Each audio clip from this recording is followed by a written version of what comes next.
Hello, mike check. Hello, mike check. 1 2 3 4.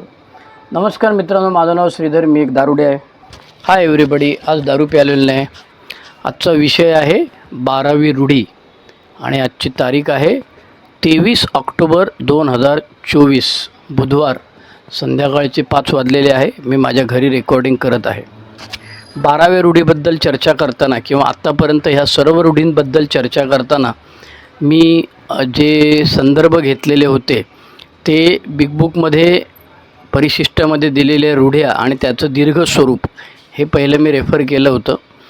त्याच्यानंतर 12 पायऱ्या 12 रूढी पुस्तकामध्ये सुद्धा जे मुद्दे दिलेले आहेत सुरुवातीला, जे मराठीत नाही आहेत बरं का, मराठी पुस्तकामध्ये भाषांतर झालेलं नाही आहे, पण इंग्रजी पुस्तकामध्ये 12 पायऱ्या 12 रूढी सुरुवात करण्यापूर्वी 12 पायऱ्यांचे आणि 12 रूढींचे प्रत्येकाचे वेगवेगळे त्यांनी मुद्दे दिलेले आहेत.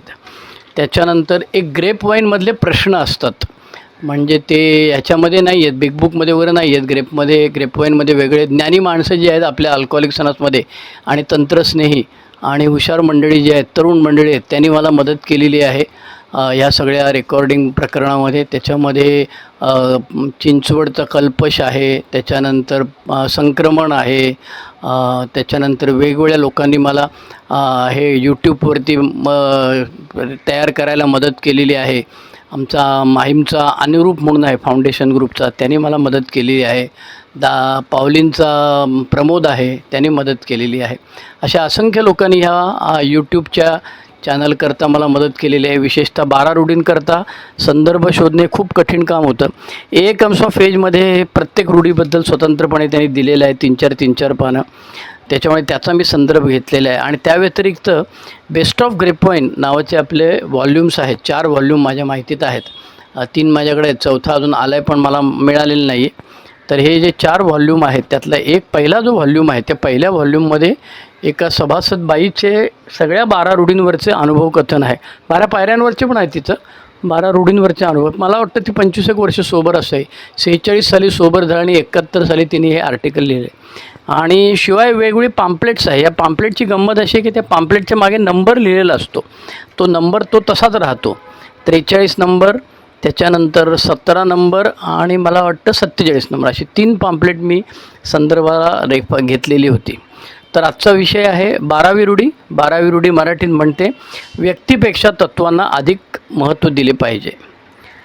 ह्या सिद्धांताचे सतत स्मरण करून देणारा निनावीपणा हा आमच्या सर्व रूढींचा आध्यात्मिक पाया आहे. त्यामुळे ह्याच्यामध्ये 2 गोष्टींचा उल्लेख केलेला आहे. एक आहे व्यक्तीपेक्षा तत्त्वांना अधिक महत्त्व दिले पाहिजे. हे तत्त्व आहे, सिद्धांत आहे आणि ते कसं काय अचीव करता येईल किंवा आणता येईल अंमलामध्ये ते आम्हाला निनावीपणाने शिकवलेलं आहे. आणि म्हणून निनावीपणा हा आमच्या सर्व रूढींचा आध्यात्मिक पाया आहे असं तो म्हणतो. 11व्या रूढीमध्ये आपण ही रूढी 11वी रूढी घेताना आपण 2 गोष्टींबद्दल केलं. सार्वजनिक संबंधांविषयी एचं धोरण आकर्षित करणे आणि जाहिरातबाजी नव्हे हे एक, आणि दुसरं त्याच्यामध्ये होतं व्यक्तिगत पातळीवरती निनावीपणा. आता तो सांगतोय की हा जो निनावीपणा आहे हा आमच्या रूढींचा आध्यात्मिक पाया आहे. त्याच्यामुळे आमची जबाबदारी कशी वाढलेली आहे तर त्याच्याकरता आपण दीर्घ स्वरूप बघूया. आधी दीर्घ स्वरूप म्हणतं आणि अखेरीस, हे तसंच आहे बरं का, म्हणजे मी काय टाकलेलं नाही. आणि अखेरीस स्वल्पविराम, निनावीपणाच्या तत्त्वाला फार मोठे आध्यात्मिक महत्त्व आहे असे अल्कोहोलिक्स अनोनिमसच्या आम्हा सभासदांना वाटते. व्यक्तीपेक्षा तत्त्वांना अधिक महत्त्व दिले पाहिजे. आम्हाला ह्याची ते स्मरण करून देते की आम्ही खऱ्याखुऱ्या नम्रतेचे आचरण केले पाहिजे. शेवटपर्यंत ही महान कृपा आम्हाला बिघडवणार नाही. जो सर्वज्ञ आहे अशा ईश्वराच्या कृतज्ञ चिंतनातच आम्ही कायम राहावे. इंग्रजी पण मुद्दाम वाचतो. And finally we of alcoholics anonymous believe that the principle of anonymity has an immense spiritual significance. It reminds us that we are to place principles before personalities, that we are actually to practice a genuine humility. This is to the end that our great business may never spoil us, great blessings may never spoil us, that we shall forever live in thankful contemplation of Him, H capital म्हणजे God, who presides over us all. त्याच्यामुळे या 12 रूढी BW ने 1946 साली लिहिलेले आहेत पहिल्यांदा 12 points for the age future. 1935 साली 10 जून 1935 साली डॉक्टर बॉब शेवटची दारू प्यायल्याने तेव्हापासून संस्थेची सुरुवात झाली. 1939 साली बिग बुकचं प्रकाशन झालं आणि 1950 साली मग GSO किंवा कन्व्हेन्शन वगैरे हे सगळं त्यांनी सुरुवात केली आणि त्या दरम्यान 1946 साली त्याच्या लक्षात आलं की आपण दोघं म्हणजे डॉक्टर बॉब आणि BW हे कधीतरी मरणार आहेत आणि त्यानंतर ही जी संस्था आहे ही संस्था त्यांच्याच ताब्यात दिली गेली पाहिजे. म्हणून जसे आपल्याकडे सनातन धर्मात किंवा पतंजलीच्या अष्टांग योगामध्ये यम आणि नियम म्हटलेत. यम आणि नियम म्हणजे यम नियम आसन प्रत्याहार प्राणायाम ध्यान धारणा समाधी असे अष्टांग योग आहेत. त्यातले एक जे आहेत ते स्वतःसाठीचे आहेत आणि दुसरे जे आहेत ते समाजासाठीचे आहेत. तसं पायऱ्या ज्या आहेत त्या व्यक्तिगत पातळीवर घेण्यासाठी आहेत आणि रूढी ज्या आहेत त्या संस्था टिकण्यासाठी आहेत. आणि म्हणून BW ह्या शेवटच्या रूढीमध्ये 12व्या रूढीमध्ये म्हणतो की परमेश्वराची इच्छा असेपर्यंत आम्ही हे सगळं चालू ठेवू आणि आमची खात्री आहे की परमेश्वराची इच्छा आहे की प्रत्येक मद्यपीपर्यंत हा संदेश पोचावा म्हणून संस्था त्याच्यापर्यंत पोचली पाहिजे. आता ह्याच्यामध्ये दोन गोष्टींचा उल्लेख करताना हे जरा गोंधळाला होतं की एकीकडे म्हणतो BW निनावीपणा हे त्यागाच्या भावनेचं प्रतीक आहे आणि दुसरीकडे तो म्हणतो की आध्यात्मिक तत्त्व पण आहे. ते त्याग आणि भावना आणि आध्यात्मिक हे सगळं जरा गोंधळाला होतं. ते आध्यात्मिक शब्दाचा अर्थ अर्थातच BWने बिग बुकमध्ये दिलेला आहे की दारूपासून दूर राहण्यासाठी आम्ही जो काय स्वतःमध्ये बदल घडवून आणतो त्याला आम्ही आध्यात्मिक म्हणतो. त्याचा धार्मिकशी काही संबंध नाही. इंग्रजीत त्याला शब्द स्पिरिच्युअल आहे. आता ही 12वी रूढी जी सांगते की व्यक्तिगत पातळीवरती निनावीपणा पाळला पाहिजे. 11व्या रूढीमध्ये आपण पाहिलं की आपलं पब्लिसिटीसाठीचं जे तंत्र आहे अल्कोहोलिक्स अनोनिमस संस्थेचं त्याच्यामध्ये महत्त्वाची गोष्ट आहे म्हणजे व्यक्तिगत पातळीवर निनावीपणा ठेवायचा आहे. याचा अर्थ असा होतो की संस्था अनामिक ठेवायची नाही आहे. संस्था सगळ्यांना माहीत झाली पाहिजे. पण संस्थेची ही जी सभासद मंडळी आहेत ती मात्र जेव्हा वर्तमानपत्र रेडिओ टेलिव्हिजनवरती जातील तेव्हा ते व्यक्तिगत पातळीवर निनावीपणा म्हणजेच थोडक्यामध्ये स्वतःचं पूर्ण नाव सांगायचं नाही आणि स्वतःचा पूर्ण फोटो दाखवायचा नाही किंवा व्हिडिओमध्ये स्वतःचा चेहरा दाखवायचा नाही. म्हणून मी मागच्या रूढीमध्ये पण सांगत होतो की अल्कोहोलिक्स अनोनिमसमध्ये हल्ली व्हॉट्सअपवरती स्वतःचे फोटो पाठवण्याचं तंत्र जे सुरू झालेलं आहे की अगदी वाढदिवसाची बॅनर जरी असला थंबनेल जरी असला तरी त्याच्यातसुद्धा त्याचा फोटो टाकला जातो. तर अल्कोहोलिक्स अनोनिमसची GSOची ज्या गाईडलाईन्स आहेत त्याच्यात स्पष्टपणे म्हटलेलं आहे की व्हॉट्सअप हे फक्त सभासद मंडळींकरता जरी असला असा तुमचा दावा असला तरी ते सार्वत्रिक समाज माध्यम आहे. तुमच्या घरातली लोक बघतात. मी त्याच्याकरता माझं उदाहरण दिलेलं होतं. आता प्रश्न असा आहे की समजा मी व्यक्तिगत पातळीवरती अनामिकता नाही पाळली तर त्याच्याने काय होणार आहे. तर BW त्याच्याकरता हा जो एक प्रश्न दिलेला आहे त्यांनी त्या बेस्ट ऑफ ग्रेपवाईनमध्ये BWने नाही नंतर दिलेला आहे की लाखो सभासदांपेक्षा माझे महत्त्व जास्त आहे का. किंवा तो प्रश्न विचारतो की सगळ्याच सभासदांनी जर ॲनॉनिमिटी पाळली नाही तर आपल्या संस्थेचं काय होईल. मागच्या वेळी आपण पाहिलं वॉशिंग्टोनियन सोसायटी नावाची संस्था होती जी नेमकं हेच कार्य करत होती. अनेक कारणांमुळे तिचा विलय झाला पण त्यातलं एक कारण हेही होतं की संस्था व्यक्तिगत पातळीवर त्यांनी अनामिकता पाळली नाही. किंबहुना जे मोठे मोठे लोक अल्कोहोलिक्स त्या वॉशिंग्टोनियन सोसायटीचे सभासद होते त्यांच्या नावाने त्यांनी जाहिरात केली की हे बघा हे आमचे सभासद आहेत वगैरे. आणि नेमकं अल्कोहोलिक्स अनोनिमसमध्ये हे टाळलेलं आहे. 35 ते 46 ह्या 11 वर्षामध्ये खूप चिंतन करून देवाचे आभार मानले पाहिजेत. BWने अनेक मेंबरबरोबर बोलून अनेक मानसोपचार तज्ज्ञ धर्मगुरू यांच्याबरोबर बोलून ही संस्था जर आयुष्यभर टिकायची असेल पुढे आपल्या मृत्यूनंतर देखील तर काय करायला पाहिजे त्याच्यासाठी त्यांनी सर्व गोष्टीचा आढावा घेतला आणि ही 12 तत्त्व काढलेली आहेत. त्या 12व्या रूढीमध्ये तो म्हणतो की सगळ्यांनीच जर का निनावीपणा पाळला नाही तर काय होईल त्याची अंगावरती काटा आणणारा उदाहरण आहे वॉशिंग्टोनियन सोसायटी. आता कम्स ऑफ एज पान नंबर 131 ते 137 इंग्रजी. आता याचं भाषांतर झालं आहे पण ते अजून कुठेतरी अडकलेलं आहे. ते का आलं नाही त्याची मोठी स्टोरी आहे ती आपण नंतर कधीतरी वेगळ्या वेळेला बोलूया. तर ह्या कम्स ऑफ एजमध्ये बिल डब्ल्यूनी हे जे त्याने 1955 साली जी भाषणं केली, त्या भाषणांमधलं सर्व्हिसवरचं जे त्याचं 2.5 तासाचं जे भाषण आहे, त्याच्यामध्ये त्यांनी प्रत्येक पायरीबद्दल, प्रत्येक रूढीबद्दल तो बोललेला आहे आणि ते इथे त्यांनी छापलेलं आहे. त्याच्यामध्ये त्यांनी 3 उदाहरणं दिलेली आहेत की अनामिकता पाळायचं म्हणजे कसं काय असतं, ते कसं काय लोकांनी पाळलेलं आहे ते सांगतो. पहिली गोष्ट म्हणजे तो म्हणतो की एक टेक्सासमधली एक महिला सभासद त्याला भेटली आणि ती त्याला सांगते की अरे मी 15 वर्ष झाली बारमध्ये, वेगवेगळ्या बारमध्ये गाणं म्हणते आणि लोकांचं हे करते मी, त्याच्यामुळे माझ्याकडे गाण्याचा आणि काम करण्याचा बारमध्ये 15 वर्षाचा अनुभव आहे. पण पुढे मी म्हणाले अल्कोहोलिक झाली, माझी वाताहत झाली आणि नंतर मग मी एमध्ये आले आणि एमध्ये येऊन 1 वर्षभर सोबर झाल्यानंतर मी माझा जो कार्यक्रमाचा मॅनेजर होता त्या मॅनेजरला स्पष्टपणे सांगितलं की अरे आता मी दारू पित नाही आणि ह्याचं कारण आहे मी अल्कोहोलिक्स अनॉनिमस नावाच्या संस्थेमध्ये जातो. तेव्हा मॅनेजर एक्सायटेड होता तो एकदम आणि तो म्हणाला अरे ही तर खूप चांगली गोष्टी आहे, आपण आपल्या जे क्लायंट्स आहेत बारमध्ये जे गाणं ऐकायला तुझे किंवा प्यायला येतात किंवा जे पित असताना गाणं ऐकतात त्या सगळ्यांना आपण ही बातमी सांगूया.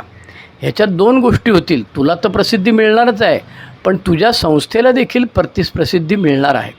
पण सुदैवाने ह्या महिलेने तिचा स्पॉन्सर वगैरेबद्दल बोलल्यामुळे ह्या प्रकरणाला चक्क तिने नकार दिलेला आहे.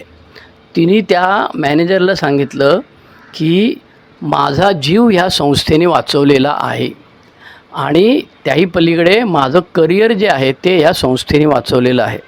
त्याच्यामुळे माझ्या संस्थेचं जे तत्त्व आहे अनामिकतेचं ते मी मोडणार नाही.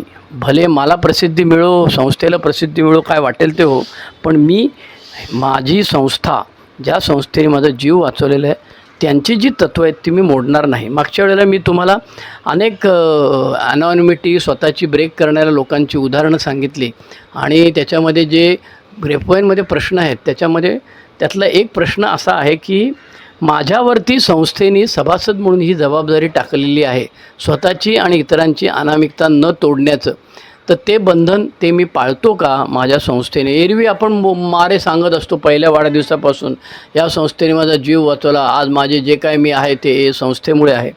पण ह्या संस्थेची मूलभूत तत्त्व जर मी पाळली नाहीत तर मग मी कसं काय सभासद स्वतःला म्हणवतो आणि हे करतो. म्हणून हे उदाहरण जे आहे टेक्सासच्या ह्या महिलेचं की तिला तिच्या मॅनेजरने सांगितलं होतं की बाई तू दारू पित नाहीस आणि हे संस्थेमध्ये जाऊन पित नाही, हे आपण कार्यक्रमात सांगूया म्हणजे तुला आणि संस्थेला प्रसिद्धी मिळेल. पण तिने नम्रपणे हा विचार धुडकावून लावला आणि हे केलं नाही. हे झालं एक उदाहरण ए कम्स ऑफ एजमधलं. दुसरं उदाहरण त्यांनी सांगितलेलं आहे स्वतःचंच आहे, चार्ल्स टाउन्स हॉस्पिटल. म्हणजे 1935 ते 1939च्या आसपासच्या दरम्यान बिल डब्ल्यूचे जाम खायचे वांदे झालेले होते. कारण बिल डब्ल्यूला शेअर मार्केटमध्ये काम मिळत नव्हतं, बायको नोकरी करत होती आणि स्वतःचं घर नव्हतं. ज्या घरामध्ये राहत होता सासूच्या घरामध्ये त्या घराचा लिलाव झाला. तो काही सभासद मंडळींकडे 8-8, 15-15 दिवस राहत होता आणि अशा वेळेला त्याला तो ज्या चार्ल्स टाउन्स हॉस्पिटलमध्ये मद्यपाशाकरता उपचार घेत होता त्या चार्ल्स टाउन्स हॉस्पिटलचा जो मालक होता त्या मालकाने त्याला बोलवलं आणि सांगितलं अरे बिल डब्ल्यू मी तुला एक ऑफर देतो, त्याचा विचार करतो. मी तुला इथे एक वेगळी रूम उघडून देतो आणि तुला ए काउन्सिलर नावाची पाटी लावून देतो. जे आपल्या हॉस्पिटलमध्ये येणारे जेवढे मद्यपी लोक आहेत त्या सगळ्यांशी तू आधी बोलायचं, डॉक्टरच्या आधी तू बोलायचंस. म्हणजे जो सेल्फ कन्फेस्ड दारूचा प्रॉब्लेम असलेला सभासद आहे किंवा संभाव्य सभासद आहे किंवा त्याचे नातेवाईक त्याला घेऊन येतात त्यांच्याशी तू आधी बोलायचंस. डॉक्टरकडे जाण्यापूर्वी तो तुझ्याकडे बोलेल आणि ले थेरपिस्ट म्हणजे डॉक्टर नसलेला पण उपचार करणारा माणूस असा ले थेरपिस्ट त्यांनी तुला पाठी लावून देतो आणि तुला त्याचे पैसे देतो मी, काय प्रॉब्लेम आहे. आणि बिल डब्ल्यू त्याचं वर्णन त्यांनी इथे नाही केलेलं आहे, ए कम्स ऑफ एजमध्ये पासिटॉनमध्ये आणि इतर ठिकाणी ते वर्णन आहे. त्याच्यामध्ये तो म्हणतो की मी त्या ट्यूब रेल्वेने संध्याकाळच्या वेळेला मीटिंगमध्ये चाललेलो होतो आणि अचानक माझ्या कानामध्ये आवाज आला की येशू ख्रिस्ताने सांगितलेलं आहे जो काम करतो त्याला त्याचा मेहनताना दिलाच पाहिजे. आणि म्हणतो मला असं वाटायला लागलं की अरे मी हे 12 स्टेपिंगचं कॉल करतो, लोकांपर्यंत संदेश पोचवतो, ते हे जे काम आहे त्याचे मला पैसे मिळाले पाहिजेत आणि मी जे हॉस्पिटलमध्ये काउन्सिलर म्हणून जाणार आहे त्याच्यामध्ये काहीही चुकीचं करत नाही. पण BLWने त्याचं वर्णन केलेलं आहे पुढे, की तो म्हणतो की मी संस्थे आपल्या त्या क्लिंटन स्ट्रीटवरच्या मीटिंगला गेलो. 18 सभासद तिथे हजर होते आणि त्यातले बरेच लोक ज्यांना मी मेसेज दिलेला आहे असे होते. परंतु सगळ्या लोकांनी एचा ग्रुप कॉन्शियन्स, पहिला ग्रुप कॉन्शियन्स म्हटला जातो तो, त्यांनी सांगितलं की अरे BLW तुझी अडचण आहे, आम्हाला मान्य आहे, पैशाचे वांदे आहे ते सगळं मान्य आहे, आम्ही तुझ्यासाठी प्रयत्न करू वगैरे वगैरे सगळं मान्य आहे, पण तू जे हे ले थेरपिस्ट किंवा काउन्सिलर म्हणून नोकरी करणार आहेस ते मात्र आम्हाला असं वाटतं की तू हे करू नये. आणि BLW म्हणतो की मी देवाचे आभार मानतो आज की मी तेव्हा ऐकलं. माझा अहंकार मला खूप त्रास देत होता, खूप सांगत होता की अरे हे नको करूस, तू ते या लोकांचं ऐकू नको, हे येडे आहेत, तुझे खायचे वांदे आहेत, त्याच्यामुळे तू नोकरी कर, चार्ल्स टाउन्समध्ये जा आणि काउन्सिलर हो. पण सुदैवाने BLW म्हणतो की मी ऐकलं आणि मी काउन्सिलर न होता अल्कोहोलिक्स अनोनिमसचा प्रसार करत राहिलो, सभासद म्हणून, फाउंडर मेंबर म्हणून. हे दुसरं उदाहरण झालं. त्याच्यामुळे अनामिकता पाळली गेली, सभासदांनी अनामिकता तोडली नाही. पहिलं टेक्सासची लेडी आणि दुसरं हा चार्ल्स टाउन्स हॉस्पिटलमध्ये BLW स्वतः. तिसरं डॉक्टर बॉबचं उदाहरण त्यांनी दिलेलं आहे. BLWने कम्स ऑफ एजमध्ये पान नंबर 136वरती लिहिलेलं आहे की डॉक्टर बॉबना आजार झालेला होता आणि त्याच्यानंतर त्यांचा आता त्या आजाराने मृत्यू होणार हे त्यांना आणि जवळपासच्या सभासदांना कळलेलं होतं. आणि मग त्यांच्या जवळपासचे सभासद त्यांनी एक कमिटी बनवली आणि त्या कमिटीने असा प्रस्ताव मांडला की डॉक्टर बॉब यांच्या मृत्यूनंतर, ते ख्रिश्चन असल्यामुळे थडगं असतं, मी आत्ता परवाच आमच्या दादरच्या पोर्तुगीज चर्चच्या स्मशानभूमीमध्ये आपला अल्बिनो नावाचा सभासद आहे त्याच्याबरोबर मी गेलो होतो आणि ते कसं काय असतं अल्बिनोने मला समजावून सांगितलं. माणूस आला की इथे काय केलं जातं, मग त्याच्यानंतर 2 वर्षानंतर त्याची हाडं काढली जातात आणि मग इथे बॉक्समध्ये आम्ही ठेवतो, मग त्याची ती प्लॅक लावतो, पाटी लावली जाते की इथे हा माणसं इथे अमुक दिवशी जन्माला आला, अमुक दिवशी मेला, आणि हे सगळं आम्ही तिथे ते लिहिलं जातं, त्या पाटीवर कोरलं जातं आणि ती पाटी अशी तिथे ठेवली जाते. बरोबर आहे. तर त्या कमिटी जी होती, डॉक्टर बॉबचे गावातली जी कमिटी होती, त्या कमिटीने असा एक प्रस्ताव मांडला की आपण छानपैकी एक मुसोलियम, MAUSOLEUM, माझा उच्चार कदाचित चुकीचा असेल, किंवा त्याला मॉन्युमेंट असं म्हटलं आहे, म्हणजे कबर किंवा भव्य स्मारक उभारायचं असं आम्ही ठरवलं आहे. आणि त्याचा आराखडा डॉक्टर बॉबला दाखवण्यात आला. आणि BLW आणि डॉक्टर बॉब नंतर जेव्हा भेटले, डॉक्टर बॉबने त्यांना काही उत्तर दिलं नाही, पण BLW आणि डॉक्टर बॉब जेव्हा नंतर भेटतात तेव्हा BLWला डॉक्टर बॉब सांगतात की अरे बिल, तुला आणि मला इतरांसारखं मरू देणार रे बाबा, आपल्याला कुठलंही स्मारक नको. आणि काही दिवसानंतर BLW पुन्हा एकदा त्यांच्या गावाला जाऊन त्यांच्या थडग्यावर जेव्हा गेलेला असतो तेव्हा तिथे तो बघतो की ती जी पाटी असते त्याच्यावरती डॉक्टरांचं पूर्ण नाव असतं, जन्मतारीख, मृत्यूतारीख वगैरे वगैरे, ते जे काय त्यांचं असतं त्याप्रमाणे लिहिलेलं होतं, पण त्याच्यामध्ये अल्कोहोलिक्स अनोनिमसचा कुठेही उल्लेख नव्हता. त्याच्यामुळे अनामिकता पाळणे किंवा त्याग करणे किंवा आध्यात्मिक तत्त्व म्हणजे काय हे कळण्याकरता BLWने आपल्याला ही 3 उदाहरणं दिलेली आहेत.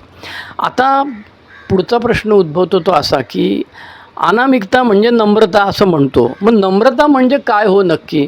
ते बेस्ट ऑफ ग्रेपवाईन व्हॉल्यूम 1 पान नंबर 191 ते 194, त्याच्यामध्ये ट्रॅडिशन 12 असं सप्टेंबर 1971चं BL मॅनहॅटन नावाच्या एका महिला सभासदांनी लिहिलेलं हे आर्टिकल आहे. त्यामध्ये ती महिला म्हणते की म्हणजे नम्रता, अनामिकता म्हणजे नम्रता. पण नम्रतेचा आपण आजच्या समाजामध्ये अर्थ जो घेतला जातो तो चुकीचा अर्थ आहे आणि तसा अर्थ अल्कोहोलिक्स अनोनिमसला अभिप्रेत नाही. म्हणून त्या महिलेने लिहिलं की नम्रता म्हणजे पायपुसणी नव्हे, म्हणजे कोणी यावं लात घालून जावं, कोणी यावं पाय पुसून जावं असं नव्हे, तर टू स्टँड फॉर युअरसेल्फ, तुम्ही स्वतःसाठी उभे राहणे. आणि हे करायलाच हवं. तुम्ही जर स्वतःसाठी उभे न राहता लेचेपेचे राहिलेला असाल तर ती काय अनामिकता नाही आहे. म्हणून त्या महिलेने असं लिहिलेलं आहे, सभासदबाईंनी असं लिहिलेलं आहे की खुलं मन ठेवायचं आहे आणि मला सगळी उत्तरं माहीत नाहीत एवढं म्हणायचं. हे म्हटलं तर मला नम्रता म्हणजे काय ते कळायला लागेल. तिने आणखी एक उदाहरण दिले, तिच्या अनुभवातलं उदाहरण दिले. ती म्हणते की माझ्या ऑफिसमध्ये मी हे गप्पा बिप्पा मोठेपणा आपण सगळं शेअरिंगमध्ये खूप बोलतो आपण की मी कसा नम्र आहे ना, याव आहे त्याव आहे. पण खरं म्हणायला जेव्हा प्रसंग येतो तेव्हा मात्र आपण वेगळे वागतो का, हा प्रश्न स्वतःला विचारला पाहिजे. तिने स्वतःचं उदाहरण दिलेलं आहे की ती म्हणते की ऑफिसमध्ये एकदा माझ्या साहेबांनी मला एक काम सांगितलं आणि तसं काम बघायला गेलं तर फालतू काम होतं. आणि माझ्या मनात विचार आला की चायले हे काम त्याच्या हाताखाली एवढी माणसं आहेत, त्यांना सांगायचं टाकून मी एवढी महान आत्मा आहे आणि मला का हा माणूस काम सांगतो आहे. त्याच्यामुळे मला खूप राग आला. मी मोठ्याने सांगितलं, अरे मी लंच टाईमला जाणार नाही, मला आता साहेबांनी काम दिलेलं ते पूर्ण करायचं आहे वगैरे वगैरे. आणि असं करून मी ते काम जे होतं ते काम केलं. पण त्याबद्दल मला साहेबाचा खूप राग आला होता. पण संध्याकाळी जेव्हा मीटिंगला मी गेले तेव्हा कोणीतरी म्हणालं की नम्रता म्हणजे निस्वार्थीपणा, इतरांसाठी किंवा इतरांच्या फायद्यासाठी छोटीशी गोष्ट करणे, त्याबाबत गप्प बसणे म्हणजे बोंबाबोंब क्रेडिट न घेणे इत्यादी गोष्टी करणे. आणि मग म्हणाले सकाळी जो प्रसंग झाला होता माझ्या बाबतीत, साहेबांनी मला छोटंसं काम दिलं, त्याच्या बाबतीत आपण जसं रिझेंटमेंटला मला का राग येतो आणि माझं काय चुकलं, हे दोन वेगवेगळे विरोधाभासी प्रश्न एकमेकांना चौथ्या पायरीत जेव्हा विचारतो, तसं म्हणते ती की मी आता स्वतःला विचारलं काला मला राग का आला, माझा राग बरोबर होता का. आणि मग म्हणाले मला कळलं की ते जे साहेबांनी मला काम दिलं होतं ते महत्त्वाचं काम होतं, कॉन्फिडेन्शियल होतं आणि ते साध्या क्लार्कला देऊन किंवा खालच्या हाताखालच्या माणसाला देऊन त्याचा बभरा न करणे, गवगवा न करणे हे त्याला पाळायचं होतं. म्हणून त्यांनी मी कॉन्फिडेन्शियलिटी पाळेल ह्या विश्वासाने हे काम माझ्याकडे दिलेलं होतं. आणि दारू पीत असताना ह्याच साहेबांनी मला असंख्य वेळा सांभाळून घेतलेलं आहे. हे सगळं मला आठवल्यानंतर मग मला ती म्हणते की मला नम्रतेचा खरा अर्थ कळला. ॲब्सेन्स ऑफ फॉल्स प्राईड, खोट्या अहंकाराचा अभाव आणि सेल्फ रिस्पेक्ट प्रेझेंट. आणि स्वतःचा जो भाव आहे तो असले, इगो नाही म्हणता येणार त्याला, सेल्फ रिस्पेक्ट तिने शब्द वापरलेला आहे. त्यामुळे ह्या लेखिका ती म्हणते की नम्रता म्हणजे निस्वार्थीपणा, इतरांसाठी इतरांच्या फायद्यासाठी छोटीशी गोष्ट करणे आणि त्याबाबत कुठेही न सांगणे किंवा क्रेडिट न घेणे. आता उदाहरणार्थ तिने सांगितले की प्रत्येक वेळी तुम्ही पैसेच खर्च केले पाहिजे एसाठी असं नव्हे, तर छोट्या छोट्या गोष्टी असतात ज्याच्यामध्ये शारीरिक मेहनत करायला लागते. उदाहरणार्थ अल्कोहोलिक सनाच्या समूहामध्ये पूर्वी आता मुंबईमध्ये म्युन्सिपाल्टीची शाळा आणि चर्चच्या शाळा आहेत, त्याच्यामध्ये सरकारी नियमानुसार धूम्रपान करणे मनाई आहे. त्याच्यामुळे आता आपल्याकडे आपण ॲस्ट्रे ठेवतच नाही. जवळजवळ कोणीच सिगरेट किंवा तंबाखू खाणे टाळतात. 1.5 तासाच्या मीटिंग निदान सिगरेटवाले तरी टाळतात. त्यामुळे ती म्हणते की ॲस्ट्रे साफ करणे किंवा आधी जाऊन आपल्या मी जे केलेलं आहे त्याचं मी उदाहरण म्हणून सांगतो की मी मोठेपण म्हणून नाही सांगत, की मीटिंगच्या वेळेच्या आधी जाणे. त्याच्यानंतर ती जी पिशवी असते किंवा पेटी असते किंवा कपाट असतं, त्या कपाटामध्ये महिने इंटरग्रुपमधनं आलेले सगळे रिपोर्ट्स असतात, ते तसेच पडलेले असतात. त्याची एखादी फाईल बनवणे, पंच करणे, त्याच्यामध्ये व्यवस्थित ठेवणे. खडूचे तुकडे पडलेले असतात असंख्य, सुट्टे पैसे असंख्य पडलेले असतात. मीटिंग लिस्ट ज्या छोट्या असतात मोठ्या असतात त्या सगळ्या पडलेल्या असतात, देण्यासाठी पाम्पलेट आणलेली असतात. तर ती साफसफाई करणे, जरा बाकडी पुसणे. विशेषतः जेव्हा शाळेला सुट्टी असते तेव्हा शाळेमध्ये रोजच्या रोज बाकडी पुसली जात नसल्याने बाकडी पुसणे. खाली काही ठिकाणी कचरा पडलेला असतो, मुलांनी केलेला असतो किंवा काही ठिकाणी ते वर्ग भाड्याने पैसे देऊन भाड्याने दिलेलं असतात, याला काय भाडं घेतलं जात नाही. त्यामुळे आत्ता आम्ही दादरच्या त्या कोपऱ्यावरच्या चर्चमध्ये कबूतरखान्याच्या गेलो होतो. मी आणि सिप्रियन दोघांनी मिळून अर्ज दिला आणि 8 दिवसांनी सिप्रियन म्हणतो मला फोन आला की हर मीटिंग का 4,000 रुपया लगेगा, असं त्यांनी सांगितलं. आणि मग आम्ही 2-3 ख्रिश्चन मंडळींना सांगितलं. ते म्हणाले अरे आम्हाला असं सांगितलं. ते म्हणाले त्यांचा काहीतरी गैरसमज झालेला असतो. त्यांच्याकडे एक मोठा हॉल आहे, डायमंड हॉल त्याला म्हटलं जातं, तो तुम्हाला पाहिजे मीटिंगला आणि त्याचं भाडं बाकीच्यांसाठी 10,000 आहे, तुमच्यासाठी त्यांनी 4,000 रुपये सांगितलेलं आहे आणि आपल्याकडे मीटिंगला फुकटमध्ये राहायचे. त्यामुळे ती लेखिका म्हणते की प्रत्येक मीटिंगमध्ये जाऊन छोटीशी कामं करणे. मीटिंग संपल्यानंतर आलेल्या न्यूकमरच्या आमचा दादरच्या पोर्तुगीज चर्चबद्दल तर हा सभासद होता आमचा सुनील के, वारले आता ते सुनील खंडागळेकर. ते तिथे बाहेर उभे राहायचे आणि नवीन आलेल्या सभासदाशी बोलायचे. कोणीतरी घरच्या मंडळींनी त्याला घेऊन आलेला असतो, बाप घेऊन आलेला असतो, बायको घेऊन आला असते, आई घेऊन आलं असते, त्यांच्याशी बोलायचं. त्यांनी काय करायला पाहिजे, कुठे मिटिंग केलं पाहिजे, ॲलॉनॉन काय, हे समजावून ते 15-20 मिनटं तिथे गेटच्या बाहेर आपल्या चर्चच्या गेटच्या बाहेर उभं राहून सांगत असत. तर ह्या छोट्या छोट्या गोष्टी करणे म्हणजे निस्वार्थीपणा आहे, असं त्या सभासद महिलेने सांगितलेलं आहे. याच्या व्यतिरिक्त पॅम्पलेट्स आहेत बरं का, 3 प्रकारची पॅम्पलेट्स आहेत. एकाचं नाव आहे 12 ट्रॅडिशन्स इलस्ट्रेटेड. आत्ता मी मागच्या वेळी सांगितल्याप्रमाणे मला शिवडीच्या समूहाने कुणीतरी समूहाचा वर्धापन दिन होता म्हणून ते विनामूल्य वाटण्यात आलं होतं. त्याचा मला उपयोग झाला. माझ्याकडे फक्त ओरिजिनल इंग्रजी होतं, मी मराठी नव्हतं बघितलेलं. तर त्याच्यामध्ये पान नंबर 24 आणि पान नंबर 25वरती 12व्या रूढीबद्दल दिलेलं आहे. चित्र काढलेली आहेत पटकन समजण्यासाठी आणि त्याच्यामध्ये सगळ्या 12 रूढींचा 2-2 ओळीमध्ये गोषवारा त्याच्यामध्ये टाकलेला आहे. 12 ट्रॅडिशन्स इलस्ट्रेटेड. इलस्ट्रेटेडचं मराठी अर्थ काय? 12 रूढी स्पष्टीकरणांसहित. थांबा जरा मला लिहून घेऊ दे माझ्या वहीत पण. 12 रूढी स्पष्टीकरणासहित. माझ्याकडे काय आहे, वही आहे. 300 पानांची मी वही घेतो, 200-300 पानांची, आणि त्याच्यामध्ये इंडेक्स करतो आणि तारीख, विषय, ग्रुपचं नाव आणि पान नंबर असं लिहिलेलं असतं. आता माझ्याकडे ही 6वी वही आहे. 1991-92 सालापासून मी हे लिहायला सुरुवात केली. तर माझा त्याच्यामुळे फायदा असा होतो की पुढच्या वेळेला जेव्हा ह्या विषयावर शेअर करायचं असेल तेव्हा हे मुद्दे वाचायला पुन्हा सगळं हे रामकथा घेऊन बसायला लागत नाही. तर आता मला big book, 12x12, A comes of age, त्याच्यानंतर बेस्ट ऑफ ग्रेपवाईन, त्याच्यानंतर ही 3 पॅम्पलेट्स आणि Marathi big book, English big book, Marathi 12x12, English 12x12 असं घेऊन सगळं बसायला लागतं.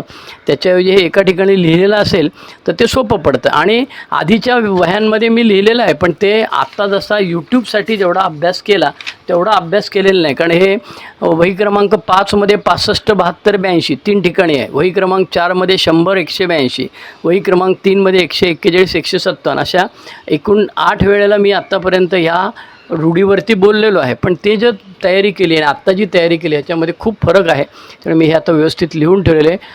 12 रूढी स्पष्टीकरणासहित असं हे मराठी पॅम्पलेटचं नाव आहे. त्याचा खूप उपयोग होतो. दुसरं एक पॅम्पलेट आहे A tradition how it developed, pamphlet number 17. ह्याच्यामध्ये जवळजवळ 10 आर्टिकल्स आहेत. त्याच्यातलं हे 9वं आर्टिकल जे आहे त्या 9व्या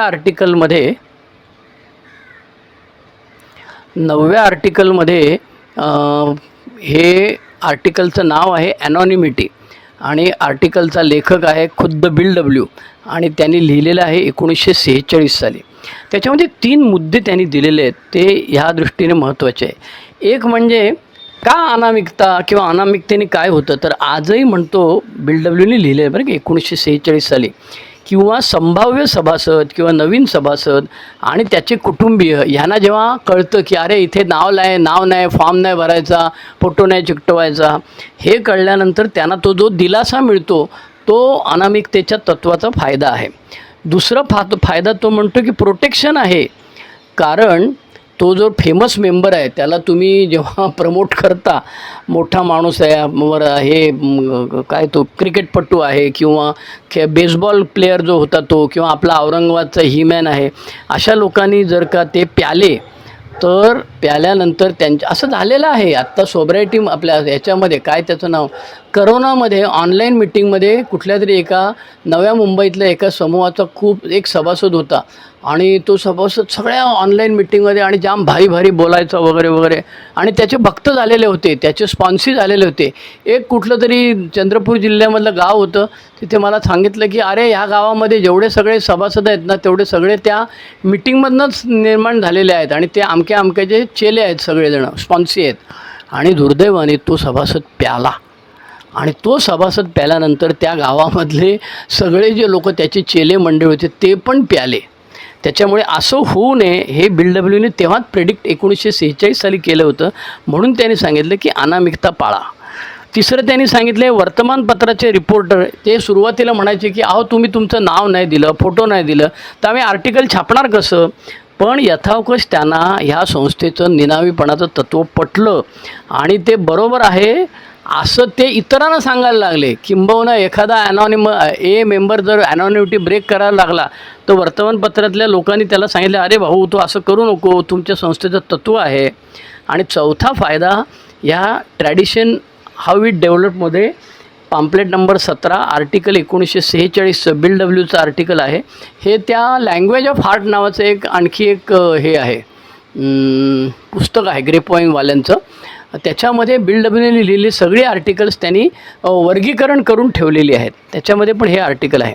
आणि चौथा फायदा बिल डब्ल्यू ट्रॅडिशनचा ॲनॉनिमिटीचा म्हणतो आहे, पब्लिकला आम्ही ॲडव्हर्टाईज करण्याऐवजी शांतपणे अनामिकतेने हे करतो, हे जाम आवडतं. आत्तापर्यंत आपला समज असा होतो की काय ना, दारुड्याला काय उपाय नाही, मग यांच्याकडे उपाय आहे म्हणून पब्लिक आपल्याबद्दल माहिती करून घेते आणि आपल्याबद्दल इतरांना सांगते. हे तर आहेच, पण त्याहीपेक्षा बिल डब्ल्यू म्हणतो की आम्हाला असं लक्षात आलेलं आहे की जनरल पब्लिकला आम्ही आमचं आडनाव सांगत नाही, नाव सांगत नाही, फोटो सांगत नाही, कुठे वर्तमानपत्रामध्ये स्वतःची लाल करत नाही, होर्डिंग लावत नाही मोठमोठे. हे जे करतो आणि हे जे आमचं, कारण जगामधल्या सगळ्या संस्थांमध्ये सगळ्या लोकांकडे तुम्ही बघितलं तर स्वतःची लाल करणे, सभासदांचा उन्नती कशी झालेली आहे ते इतरांना सांगणे वगैरे असं असतं. आणि ही एकमेव द्वितीय संस्था अशी आहे की जिथं तुम्हाला हे केलं जातं असं आहे. त्याच्यात आणि एक तिसरं पॅम्पलेट आहे, पॅम्पलेट नंबर 47 अंडरस्टँडिंग ॲनॉनिमिटी. आणि त्याचं मराठी भाषांतराचं टायटल काय आहे सांगतो तुम्हाला, एक मिनिट. मराठी भाषा निनावीपणाचे महत्त्व. निनावीपणाचे महत्त्व, थांबा, निनावीपणाचे महत्त्व, अंडरस्टँडिंग ॲनॉनिमिटीचं त्यांनी भाषांतर निनावीपणाचे महत्त्व असं केलेलं आहे. आणि त्याच्यामध्ये त्यांनी 2 भाग दिलेले आहेत. एक आहे पर्सनल ॲनॉनिमिटी कशी पाळायची आणि दुसरी ॲनॉनिमिटी ॲट मीडिया लेवल, म्हणजे जी मागच्या 11व्या रूढीमध्ये त्यांनी आपल्याला सांगितलं की फोटो व्हिडिओ करताना कसा करायचा, आपल्या त्या आमिर खानच्या याच्यामध्ये कसा केला होता. आधीचा व्हिडिओ ज्यांनी ऐकला नसेल त्यांनी जरूर ऐका, ह्या व्हिडिओच्या आधीच टाकलेला आहे तो, त्याच्यामुळे तो ऐकून घ्या. 11वी रूढीबद्दल, त्याच्यामध्ये अनामिकतेबद्दल आहे. त्यामुळे अशा पद्धतीने 3 pamphlet, A comes of age, ग्रेपवाईनमधलं 12 प्रश्न, आणि आता मी शेवटी टच करणार आहे 12 पायऱ्या 12 रूढी पुस्तक. मराठी इंग्रजी पान नंबर 183 ते 187, 5 पानं आहेत. आणि मराठीमध्ये माझ्या पुस्तकामध्ये, माझी जुनी आवृत्ती 108 ते 110. बिल डब्ल्यू म्हणतो, निनावीपणा हे त्यागाच्या भावनेचे प्रतीक आहे. एच्या सुरुवातीला निनावीपणाचा जन्म हा भीतीतून झाला होता. तुम्हाला आठवत असेल तर 1939 साली बिग बुक जेव्हा पहिलं लिहिलं, त्याची पहिली आवृत्ती, म्हणजे आपल्याकडे आत्ता जे बिग बुक दिसतं हातामध्ये, त्याच्यात त्या बिग बुक आता 4थी आवृत्ती आलेली आहे. पण मराठी पुस्तक जे आहे त्याची माझ्या माहितीप्रमाणे 3ऱ्या आवृत्तीचं भाषांतर आहे. ॲक्च्युली ओरिजिनल 1 ते 164 पानं जी आहेत त्याच्यामध्ये पहिल्या आवृत्तीपासून एकाही शब्दाचा फरक झालेला नाही. मग तुम्ही विचाराल हे आवृत्त्या काय भानगड आहेत, तर ते पुढे ज्या स्टोऱ्या होत्या त्या स्टोऱ्यांचं वर्गीकरण वेगवेगळ्या पद्धतीने केलेलं आहे. आणि आधी ज्यांच्या स्टोऱ्या होत्या त्यातले जे कोणी लोक प्याले त्यांच्या स्टोऱ्या त्यातनं काढून टाकण्यात आल्या. त्यामुळे बिग बुकचं पुनर्मुद्रण केलं जातं. 1 ते 164 इंग्रजी पानं जी आहेत त्याच्यात काहीही बदल झालेला नाही 89 वर्षामध्ये गेल्या.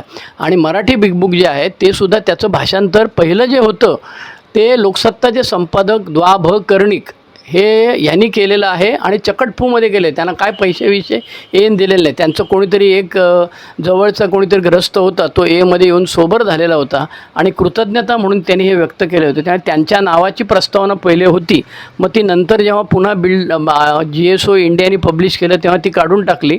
मी याचा साक्षीदार आहे, कारण विश्वनाथ पटवर्धन गुरुजी, नवप्रकाश ठाणे समूह आणि अरुण टी दादर पोर्तुगीज चर्च किंवा दुसरा कुठला ग्रुप होता त्यांचा मला माहीत आहे, जळगावला पण होते ते, या दोघांनी मिळून त्याच्यामध्ये थोडे बदल केलेले आहेत. कारण GSOने सांगितलं तुम्ही जर अख्खं बिग बुक नवीन टाकलं, जुनं काढून टाकलं द्वाभकर्णिकांचं आणि नवीन दर टाकलं तर त्याच्याकरता तुम्हाला पुन्हा GSO न्यूयॉर्कची परवानगी घ्यावी लागेल आणि त्याच्याकरता 2 ते 3 वर्ष लागतात. म्हणून त्यांनी सांगितलं की ह्या भानगडीत पडू नका, त्याच्याऐवजी आपलं थोडा बदल करा आणि तो पाठवा. त्याच्यामुळे त्या बदलामध्ये त्यांनी हे सगळं सांगितलेलं. आणि ती पहिली आवृत्ती जी आहे बिग बुकची त्याच्यामध्ये त्यांनी सांगितलेलं होतं की आम्ही जर का निनावीपणा राखला नाही तर आमची अनामिकता तोडली आणि आम्ही कॅमेऱ्यासमोर उभे राहिलो तर आम्हाला आमचा धंदा करता येणार नाही. आम्ही फार कमी लोक आहोत आणि तुमच्याकडे अनेक प्रश्न असतील. म्हणजे सुरुवातीला 1939 साली बिग बुकचं नाव देणे अल्कोहोलिक्स अनॉनिमस आणि अनामिकतेबद्दल बिग बुकमध्ये प्रस्तावनेमध्ये जे म्हटलेलं होतं की अरे बाबा आम्ही फार थोडे लोक आहोत, अमेरिकन सिटीजन असे आहोत की आमची जर का ॲनॉनिमिटी तोडली तर आम्हाला धंदा करणं, कारण तेव्हा कलंक होता, दारू पिणे हा कलंक होता. त्याच्यामुळे म्हणे आमचं हे करता येईल. म्हणून बिल डब्ल्यूनी 12/12 म्हटलेलं आहे की सुरुवातीला निनावीपणाचा जन्म हा भीतीतून झाला, पण हळूहळू आमच्या लक्षात यायला लागलं की आम्ही आधी जे म्हणत होतो की आमचा व्यवसाय आम्हाला निर्भीडपणे करता येणार नाही, आमची ॲनॉनिमिटी ब्रेक झाल्यानंतर अरे हा बेवडा मास्तर आहे, हा बेवडा वकील आहे, हा बेवडा डॉक्टर आहे, असं होईल आणि मग आमचा पोटापाण्याचा धंदा आम्हाला करता येणार नाही. म्हणून बिल डब्ल्यू म्हणतो की इतरांचा निनावीपणा आम्ही तोडला सुरुवातीच्या कालावधीत, स्वतःचा तोडला, इतरांचा पण तोडला. त्यामुळे ते सभासद खूप दुखावले गेले. ते म्हणाले आमचा विश्वासघात केलेला आहे तुम्ही, आम्हाला जे प्रॉमिस केलेलं होतं की तुमची ॲनॉनिमिटी ब्रेक राखली जाईल म्हणून ते तुम्ही तोडताय. आणि दुर्दैवाने असे सभासद दूर गेलेले आहेत. पण दुर्दैव आपलं गंमत अशी आहे की बिल डब्ल्यू म्हणतो की अतिरेक करणे हा मद्यपीचा, दारुड्याचा, सभासदांचा स्वभाव आहे आणि त्याच्यामुळे अनेक लोकांनी स्वतःची ॲनॉनिमिकता तोडली, कॅमेऱ्यासमोर उभे राहिले आणि दुर्दैवाने त्यातले काही जणं पुन्हा दारू प्याले. म्हणून आम्हाला आता कळलेलं आहे की संस्था गुप्त राहायची नाही. एमध्ये आल्यानंतर प्रत्येक सभासद स्वतःच्या घरच्या लोकांना, डॉक्टरला, धर्मोपदेशकाला, जीवलग मित्राला, मालकाला, धंद्यातील सहकाऱ्यांना सांगत असतो. का सांगतो? कारण तोपर्यंत त्याला मद्यपाश किंवा मद्यपी किंवा मद्यासक्त किंवा दारू पिणे आणि हा जो कलंक आहे त्याची भीती निघून गेलेली असते. त्याच्यामुळे अनामिकतेच्या मर्यादा न ओलांडता, न तोडता तो ह्या सर्वांना कळवतो. ह्याच्यात चुकीचं काहीच नाही, कारण तो तिथे तसं नाव, तसा इतिहास त्याचा सगळ्यांना माहीत असतोच. त्याच्यामुळे तो काही वेगळं करत नाही आणि कुठेही फोटो बिटो काय प्रचार करत नाही. पण त्याच्या पलीकडे जाऊन जेव्हा आम्हाला प्रसिद्धीची खुजली येते, आणि जी येतेच बिल डब्ल्यू म्हणतो, कारण जसजशी संस्थेचं वय वाढायला लागलं तसतशी संस्थेकडे मागणी यायला लागली. कशाची? चर्चमधले लोक सांगायला लागले अरे आमच्याकडे येऊन तुमच्यातलं कोणीतरी बोला, म्हणजे लोकांना आम्हाला सांगता येईल की हा बघा हा बेवडा सुधारला तर हा कुठे जातो तिथे तुम्ही जा, असं आम्हाला चर्चमध्ये सांगता येईल. डॉक्टर लोक आम्हाला सांगायला लागले. मी स्वतः गेलेलो आहे, इंडियन मेडिकल असोसिएशनच्या ॲन्युअल मिटिंगला मी गेलेलो आहे. त्याचप्रमाणे इथे आत्ता दादरला काय सिद्धिविनायक मंदिराच्या समोर एक डॉक्टरीन बाई होत्या, आहेत म्हणजे त्या अजूनही, आणि त्या कुठल्या तरी मोठ्या हॉस्पिटलमध्ये लिव्हर स्पेशालिस्ट आहेत आणि त्यांच्याकडे लिव्हरची ट्रीटमेंट घेतलेले मेंबर जे आहेत, आपले अल्कोहोलिक जे आहेत, त्यांना त्या महिन्यातनं एकदा इथे बोलवतात आणि त्या दिवशी त्या मीटिंग चालवायला लावायच्या. त्याच्यामध्ये सुनील के दादरचे असायचे. मला पण त्यांनी बोलवलेलं, मी पण 2-4 वेळा गेलेले, पण त्यांच्या मृत्यूनंतर मी काही तिकडे गेलेलो नाही आहे. जायला हवं पण मला नाही जमलं जायला बुवा. आणि तिथे ते करायचे. तेव्हा डॉक्टर लोक आपल्याला बोलवतात आणि सांगतात की बाबा या लोकांशी बोला तुम्ही, या पेशंट लोकांशी. नागरी संस्था आता रिहॅबवाले बोलवतात, वक्ते पाठवा अशी विनंती करू लागले. आणि मग जे लोक तिथे जायला लागले त्यांना मोह व्हायला लागला. त्यांची नावं, छायाचित्रे अशा सगळ्या गोष्टी करायला लागल्या. आता याची 3 उदाहरणं आहेत बिल डब्ल्यूने दिलेले. एक आहे प्लेन डीलर नावाचं एक आर्टिकल होतं. क्लेवलँड नावाचं जे अमेरिकेतलं गाव आहे त्याच्यामध्ये प्लेन डीलर नावाचं एक छोटंसं साप्ताहिक होतं. त्याच्यामध्ये अल्कोहोलिक्स अनॉनिमसबद्दलचं एक आर्टिकल लिहिलं आणि एका रात्रीत 100च्या वर आपल्याकडे पब्लिसिटी आली. दुसरं होतं रॉकफेलरकडनं पैसे मिळावेत म्हणून आपण रॉकफेलरच्या बरोबर टायअप करायचा प्रयत्न करत होतो बिल डब्ल्यू आणि आहेत सगळेजणं, आणि त्याची पब्लिसिटी आपोआपच होते की अरे हे रॉकफेलर काहीतरी करतो आहे. आणि त्या झंगाटामध्ये जॅक अलेक्झांडरचं आर्टिकल आणि त्याच्यानंतर असंख्य असंख्य लोकांनी एकडे चौकशा केल्या. त्याच्यामुळे बिल डब्ल्यू म्हणतो की प्रसिद्धीची लाट व्यक्तिगत पातळीवर आम्हाला हानिकारक ठरू शकते हे आम्हाला तेव्हा जाणवले. आणि म्हणून तो म्हणतो की निनावीपणातून आलेली नम्रता म्हणजे काय, तर ही जी विनम्रता आहे, हा जो आध्यात्मिक गुण आहे, हा एचे कायमचे संरक्षण करू शकेल. फक्त त्याच्यासाठी आम्हाला काय करायला पाहिजे, व्यक्तीपेक्षा तत्त्वांना अधिक महत्त्व दिले पाहिजे. बिझनेस मीटिंगमध्ये जेव्हा सगळेजण एका बाजूने बोलत असतात तेव्हा मी एकटाच त्याच्या विरोधी बोलत असेल तर मात्र त्याच्यामुळे मला माघार घेताना खूप त्रास होतो, कारण आजही मी अहंकारी आहे. त्याच्यामुळे बिल डब्ल्यूला अभिप्रेत असलेल्या 12वी रूढीचं तत्त्व मध्ये अनामिकता सांगतो आणि हे पाळणं हे आमचं कर्तव्य आहे. ज्या संस्थेने माझा जीव वाचवलेला आहे त्या संस्थेचे सर्व तत्त्व मी पाळणार आणि माझी स्वतःची अनामिकता आणि दुसऱ्याची अनामिकता मी तोडणार नाही. म्हणून त्या तत्त्वामध्ये म्हटलेलं आहे, व्यक्तीपेक्षा तत्त्वांना अधिक महत्त्व दिले पाहिजे. आता ह्याच्यावरती तुमच्या मनात काही शंका असतील तर ज्यांच्याकडे माझा व्हॉट्सअपचा नंबर आहे त्या व्हॉट्सअपवरती मला पाठवा. आणि ज्यांना माझा ईमेल आय डी आहे sridharm25 SHREEDHARM25 त्याच्यावर लिहू शकता. किंवा आत्ता तुम्ही जिथे ऐकताय तिथे खाली कमेंट बॉक्स आहे, ओपन ठेवलेला आहे. त्या कमेंट बॉक्समध्ये बरेच लोक काय काय गंमत जम्मत मला सांगत असतात, छान आहे, याच्यात अमुक टाकायला पाहिजे, ते असं करायला पाहिजे.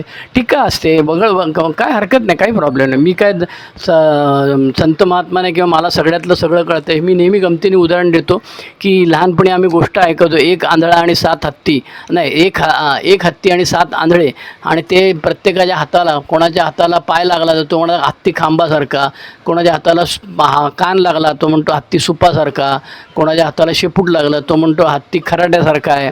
तसं हे अल्कोहोलिक्स अनॉनिमसचा कार्यक्रम खूप मोठा आहे, सगळ्यांना किंवा मला एकट्याला कळलेला आहे असा माझा दावा नाही.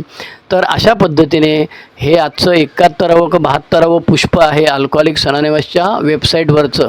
त्यामुळे तुम्ही जरूर AA शेअरिंग मुंबई श्रीधर असं गुगलच्या यूट्यूबमध्ये सर्चमध्ये टाका. त्याच्यानंतर त्याला हे करा, काय सबस्क्राईब करा आणि शेअर करा. एखादा तुम्ही ऐकलं की त्याचं खाली शेअर म्हणून येतं, ते शेअर केलं की तुम्ही त्या थंबनेलसहित, म्हणजे ती जी पाटी दिसते ती पाटी पूर्ण वेळ ऐकताना दिसत नाही, सुरुवातीला फक्त 10 सेकंद दिसते आणि आधी स्टेडी असते तेव्हा दिसते. त्यामुळे तुम्ही ते शेअर करा व्हॉट्सअपवरती इतरांना. तसंच मी 12 पायऱ्याबदला 1ली 4थी 9वी 12वी ह्या पायऱ्यांचं वर्कशॉप घेतो. ज्यांना माहिती आहे त्याने आता माझी 74 का 75 72 झालेली आहेत वर्कशॉप्स महाराष्ट्रामधले वेगवेगळ्या ठिकाणी. तर ज्यांना शक्य आहे त्यांनी मला जरूर बोलवा. 4 महिने आधी मला सांगा, मी रेल्वेचं रिझर्वेशन करीन, जायचा याचा खर्च मी स्वतः करतो, कुठेही दुसऱ्याच्या घरी राहत नाही. आणि तुम्ही जसे 100 रुपये कॉन्ट्रीब्युशन काढता, काय जे असेल तसे मी पाठ देतो. आणि सकाळी 10 ते 4 किंवा दुपारी 2 ते 6, म्हणजे जेवायची सोय नसेल करायची, भानगडीत पडायचं नसेल तर 2 ते 6 असं करून मी ते एका पायरीबद्दल बोलतो. तर ही सेवा करायची तुम्ही मला संधी दिलीत त्याबद्दल आभारी आहे. असंख्य सभासदांनी मला ह्या उपक्रमामध्ये मदत केलेली आहे. माझे स्पॉन्सर सुनील के सुरुवातीपासून मला प्रमोट करत राहिले, मला ह्या मार्गाला लावले. पहिले स्पॉन्सर माझे विश्वनाथ गुरुजी, दुसरे अनिल डी, तिसरे शंकर एल ऐरोली पुणे आणि चौथे सुनील के वरळी बदलापूर. आता हे सगळ्यांची वयं झालेली आहेत, कोणी देवाघरी गेलेले आहेत. त्याच्यामुळे आता नवीन स्पॉन्सर 5वा घेतलेला आहे, तो माझ्यापेक्षा वयाने लहान आहे. त्याच्यामुळे त्याच्या मार्गदर्शनाखाली हे माझं सगळं नवीन आयडिया चाललेल्या आहेत. त्याच्यामुळे आजचा विषय 12वी रूढी, आजची तारीख 23 ऑक्टोबर 2024. त्याच्यामुळे शेअर करा, सबस्क्राईब करा, लाईक करा, कॉमेंट करा. ओके, धन्यवाद. Bye bye. One day at a time. Thank you.